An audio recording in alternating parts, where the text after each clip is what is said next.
கர்த்தருடைய பரிசுத்தமான நாமம் மகிமைப்படுவதாக. ஆசீர்வாதமான ஒரு நல்ல காலவேளையிலையும்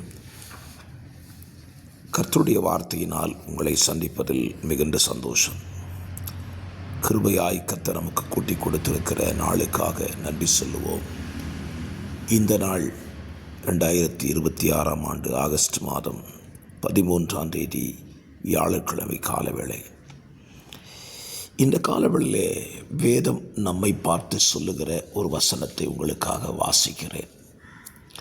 நீதிமொழிகளின் புஸ்தகம் 13ஆம் அதிகாரம் அதனுடைய 19வது வசனம். வாஞ்சை நிறைவேறுவது ஆத்துமாவுக்கு இனிது, தீமையை விட்டு விலகுவது மூடருக்கு அருவருப்பு.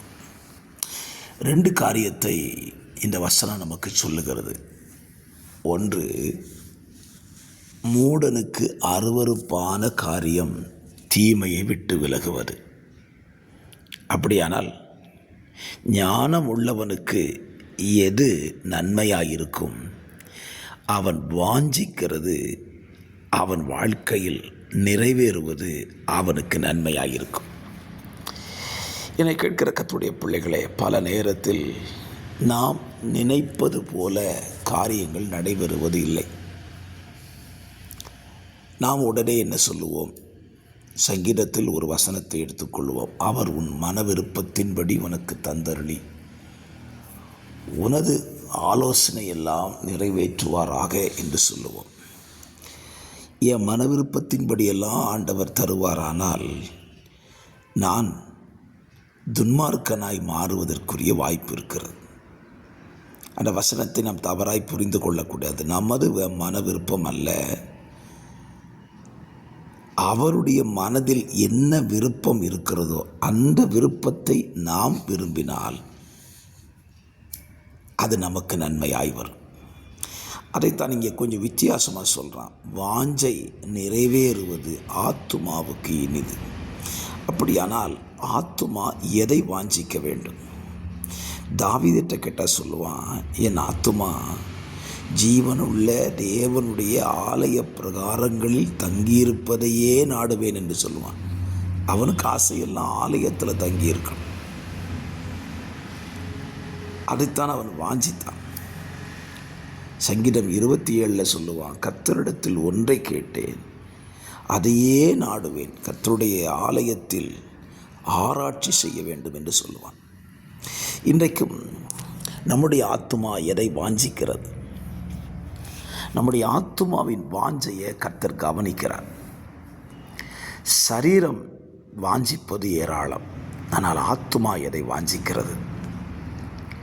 ஆத்துமாவின் வாஞ்சை என்பது கிறிஸ்துவை சார்ந்தும் கிறிஸ்துவின் வசனத்தை சார்ந்த வாஞ்சையாய் இருக்குமானால் அதை கிறிஸ்து நமக்கு நிறைவேற்றி கொடுப்பார். ஆண்டவராகிய இயேசு கிறிஸ்துவினிடத்தில் பிதா சொன்ன ஒரு வார்த்தை, என்னை கேளும், அப்பொழுது ஜாதிகளை உமக்கு சொந்தமாய் கொடுப்பேன்.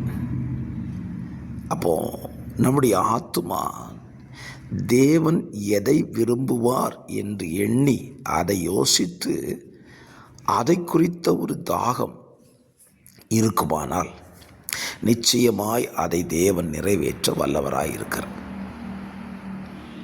அதே நேரத்தில் மூடனை குறித்து சொல்லி வச்சிருக்கிறார் பாருங்கள். தீமையை விட்டு விலகுவதற்கு அவனுக்கு மனசே வராது. நான் சொல்லுவேன், நம்மை பார்த்து வேதம் சொல்லி இருக்கிறது அல்லவா, தீமையை விட்டு விலகி நன்மை செய், சமாதானத்தை தேடி அதை தொடர்ந்து கொள். ஆகவே தீமையை விட்டு விலகி தேவன் விரும்புகிற நன்மையானவைகளை நம்முடைய ஆத்துமா விரும்பட்டும்.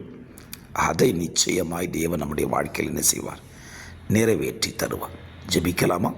பரிசுத்த பிதாவே, இந்த காலவெளியில் எங்களுடைய ஆத்துமா உமக்கு அடுத்தவைகளை வாஞ்சித்து அதனால் வரக்கூடிய நன்மைகளை பெற்றுக்கொள்ள எங்களுக்கு உதவி செய்யுங்க.